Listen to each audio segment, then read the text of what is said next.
12 de febrero de 1941. En plena Segunda Guerra Mundial, Alemania decidió enviar sus tropas al norte de África con la intención de apoyar a su aliado, Italia, que estaba experimentando dificultades en su campaña militar en el norte de África. El objetivo principal era asegurar el control de las rutas de suministro de petróleo y recursos estratégicos en la región. Para liderar esta misión en un entorno desafiante como el norte de África, alguien debía estar al mando de todas las operaciones. Alguien de confianza, con inteligencia aguda y una habilidad estratégica notable. Esa persona resultó ser el destacado general Erwin Rommel, quien más tarde se ganaría el apodo de El Zorro del Desierto. Erwin Johannes Eugen Rommel nació el 15 de noviembre de 1891 en un pequeño pueblo en Württemberg del Imperio Alemán. Fue el segundo hijo de Erwin Rommel y Helene von Luz. Tenía 4 hermanos. El joven Erwin fue bautizado el 17 de noviembre del mismo año. Sus padres, ambos de clase burguesa, eran conocidos y respetados en su comunidad. Durante su infancia, Rommel podría haber sido considerado el hijo ideal para cualquier madre. Se le describía como un niño obediente y amable. Hablaba con deliberación y pensaba cuidadosamente antes de hablar. Tenía una personalidad amigable y no se intimidaba fácilmente. Durante sus estudios, mostró signos de ser un superdotado. Se aburría en clase, tenía poco interés en las materias, pero sin embargo, aprobaba fácilmente. Era un niño reservado que mantenía cierta distancia de sus compañeros. Durante su adolescencia, Rommel experimentó un cambio notable en su personalidad. La tranquilidad de su infancia dio paso a una energía continua que lo caracterizaba a lo largo de su vida. Mostró un creciente interés por actividades deportivas como el esquí y la bicicleta. Sus calificaciones escolares mejoraron significativamente y logró graduarse con éxito. Atraído por la creciente industria de la aviación y los avances tecnológicos, pensó estudiar ingeniería, pero ante la oposición de su padre, se alistó en el ejército. En marzo de 1911 fue transferido a la Escuela de Guerra de Danzig.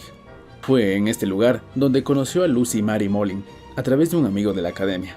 Su relación con Lucy se convirtió en un romance formal y culminó en un matrimonio en 1916, durante un permiso en medio de la Primera Guerra Mundial. Sin embargo, el matrimonio no fue bien recibido por la familia de Lucy, quienes eran católicos y miraron con desaprobación la unión.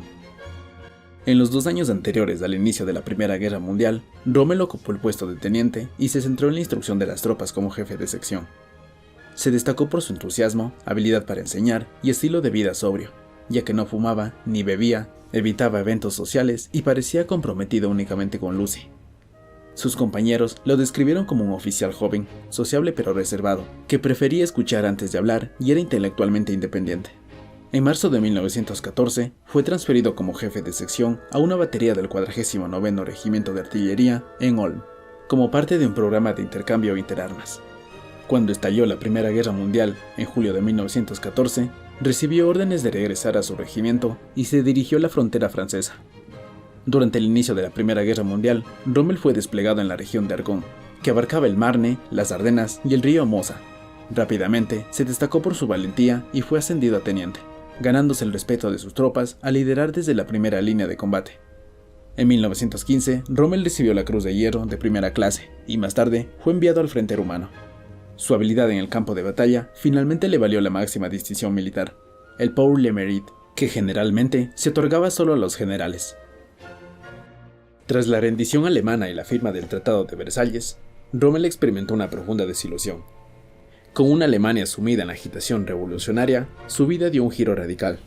Pasó de los campos de batalla a la tranquilidad de la vida doméstica junto a su esposa Lucy, con quien tuvo a su único hijo, Manfred.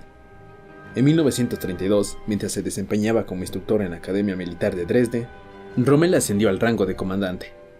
Poco después, el nazismo llegó al poder en Alemania. La primera vez que Rommel y Hitler coincidieron fue durante el desfile de Pascua de 1935, y no fue precisamente un encuentro cordial. Rommel se enteró de que, por motivos de seguridad, un pelotón de la SS formaría entre el Führer y su batallón. Esta decisión enfureció al comandante, quien se negó a desfilar. Rommel afirmó: «Esto es un insulto, si el jefe del Estado no se siente seguro frente a sus propios soldados, no los haré formar». Su valiente decisión podría haber tenido graves consecuencias si no fuera por la intervención de Heinrich Himmler y Joseph Goebbels. Finalmente, las SS no formaron y Hitler terminó elogiando a Rommel y su batallón por su actitud. Rommel era un perfeccionista en cuanto al entrenamiento. Exigía a su batallón subir y bajar una colina hasta 4 veces, argumentando que sudar en tiempos de paz ahorra sangre en tiempos de guerra. Después de su ascenso a teniente coronel, Rommel tuvo un desacuerdo con Baldur von Schirach, líder de las juventudes hitlerianas, quien lo había llamado para entrenar a este grupo de jóvenes. Sin embargo, Rommel chocó pronto con él y sus colaboradores debido a los métodos dictatoriales utilizados por la SA. Según Rommel, parecían más pequeños Napoleones que soldados. Su experiencia en combate le permitió escribir un libro en 1937 que sigue siendo de lectura y estudio obligatorio en numerosas academias militares de todo el mundo. La obra impresionó gratamente a Hitler, quien se convirtió en su lector más ferviente. Como resultado, Rommel fue nombrado comandante en jefe de su batallón de escolta durante las visitas de Hitler a Austria, los Sudetes, Praga y Polonia. Esto llevó a Rommel a interactuar diariamente con Hitler, y la influencia que Hitler ejercía sobre él era hipnótica. Rommel llegó a admirar profundamente al Führer después de la invasión de Polonia. Sin embargo, con el tiempo, Rommel comenzaría a darse cuenta de la obstinación irracional que tenía Hitler, de su carácter caprichoso, de sus ataques de histeria y de desprecio por sus propios soldados, a quienes enviaba a misiones suicidas. Durante su época de éxito, Rommel aceptó liderar la 7ª División Panzer, también conocida como el Afrika Korps, que ganó notoriedad como la División Fantasma, debido a su capacidad sorprendente de vencer a sus enemigos con velocidad y destrucción.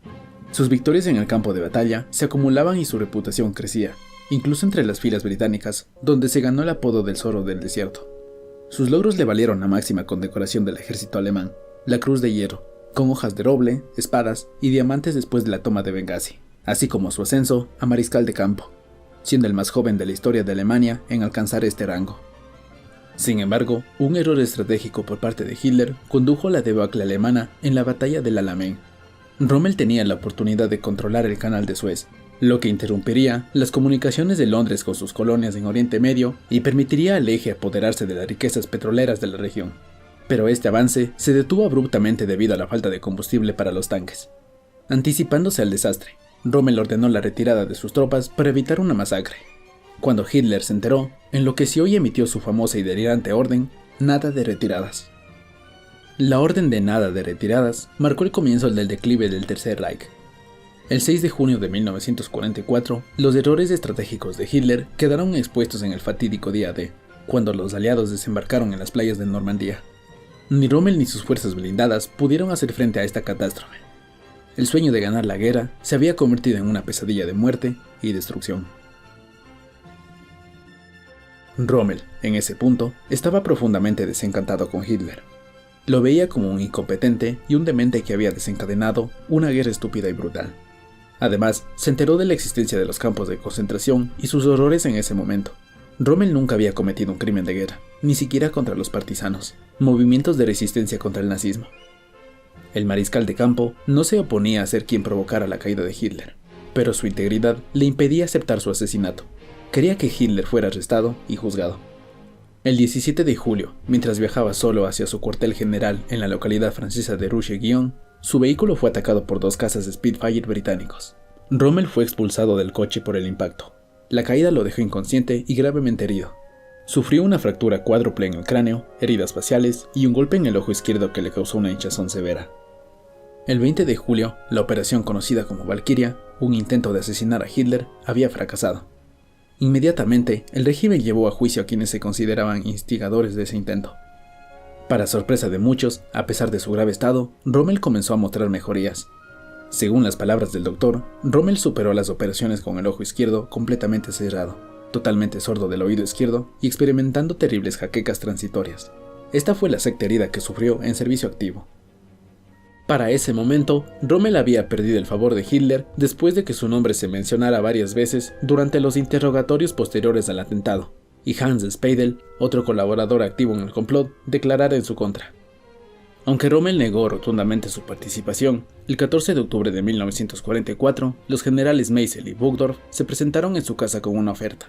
O se suicidaba y recibía un entierro con todos los honores de un heroico mariscal de campo, o sería detenido, juzgado, condenado a muerte, su familia deshonrada y sus bienes confiscados. Después de una hora de conversación, los 2 oficiales se dirigieron a su coche, y Rommel le dijo a su esposa: «Vengo a decirte adiós. Dentro de un cuarto de hora estaré muerto. Sospechan que tomé parte en el complot para asesinar a Hitler.